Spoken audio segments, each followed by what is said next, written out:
What are the hottest legal issues that are being talked about related to artificial intelligence right now? Hi, my name is Derek Fahey. I'm a registered patent attorney and a trademark attorney with the Plus IP firm, and this is going to be a brief video on issues related to content that's generated from artificial intelligence and the ownership of the rights to that and what it means for you and your business.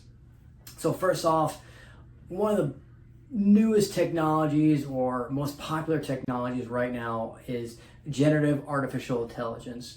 And generative artificial intelligence is software that uses models that when it receives a prompt, it will generate content based upon the models that have been trained on different sets of data.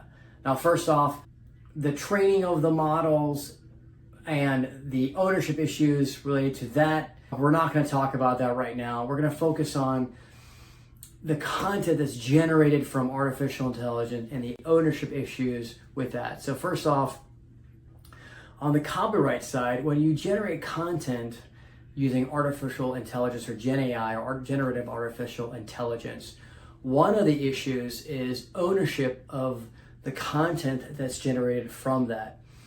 So let me back up.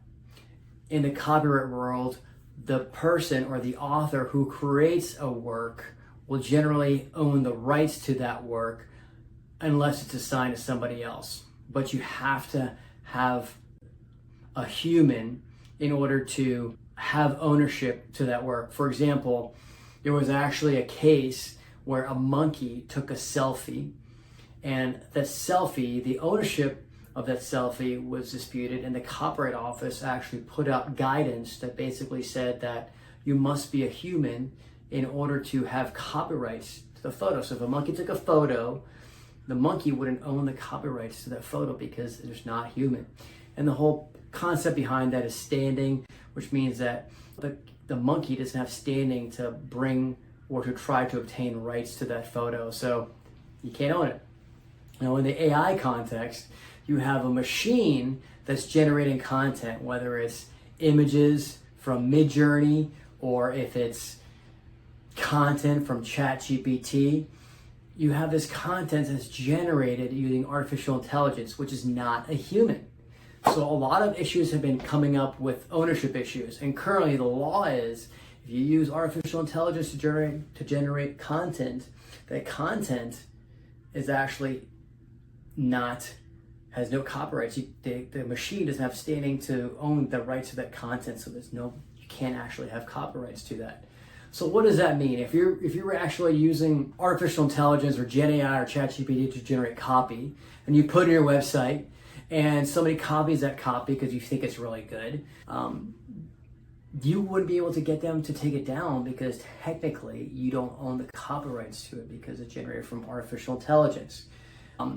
There was actually a case where it's called Zarna on the Dawn, and this copyright holder actually created this beautiful image of this comic book, and she filed for a copyright registration on the work, and the Copyright Office said, no, you're not entitled to copyright protection for this work on the images created by Midjourney, even though you prompted it many, many times in order to get these images, because you didn't have sufficient control over it or you didn't have sufficient influence of it.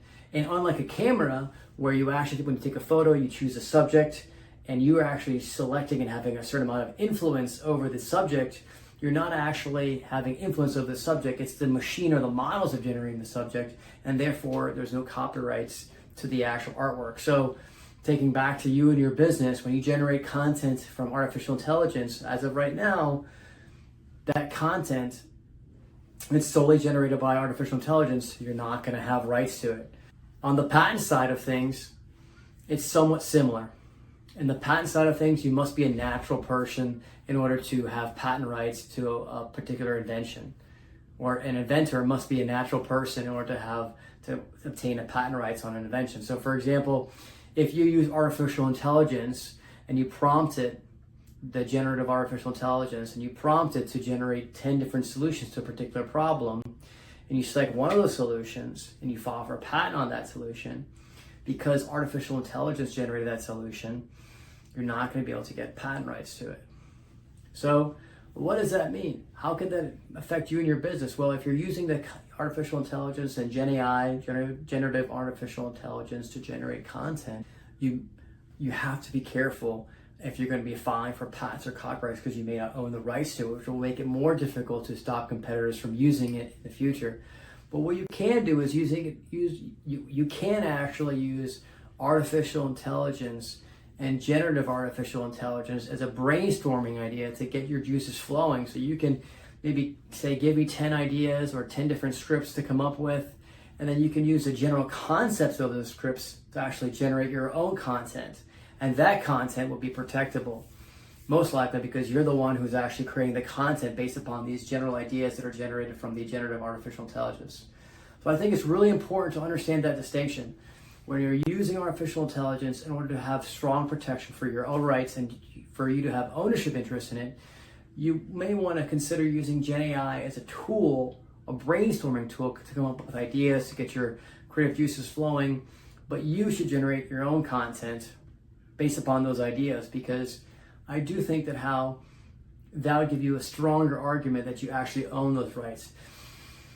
In the case of the copyright context, we frequently use content in order to get people to get infringers from, we frequently use copyrighted content in order to get competitors' websites taken down. For example, if you have a website and a competitor copies your exact same copy and you file a complaint with Google or some sort of e-commerce platform, you can get, if you own the copyrights to that content, you can actually get the content of your competitors removed. So use Gen AI as a tool for brainstorming so that you can actually generate your own content, so that when you need it and you want to enforce those rights, you actually own the rights, so you can protect your rights and help your business and stop your competitors from using your good ideas. So hopefully you thought that was helpful. My name is Derek Fahey. I'm a registered patent attorney and a trademark attorney with the Plus IP firm. You can find me at Derek Fahey PA, DerekFaheyPA, on TikTok, Instagram. I'm on YouTube as well. Hopefully you find this interesting. www.plusfirm.com.